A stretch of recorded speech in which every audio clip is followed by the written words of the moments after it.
The reason you should put garlic in your ear. Garlic brings a lot of health benefits.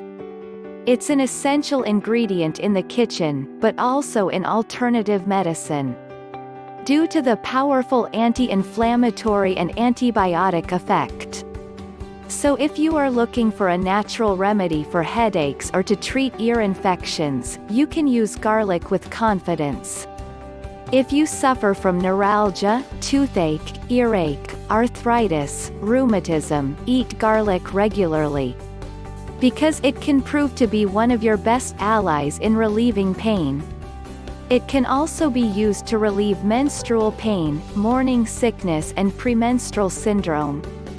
A remedy that works for headaches and earaches is to put a piece of garlic in your ear. Many people have found a pain relief and even the cure of a superficial ear infection.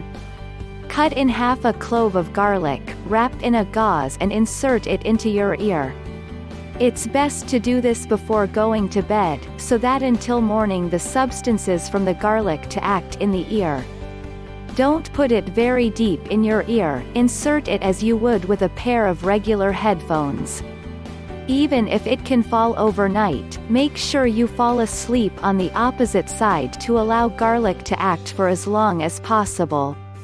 According to herbal medicine, this little trick helps to soothe headaches and relieve certain ear infections due to the analgesic and antibiotic effect of garlic. Yeah.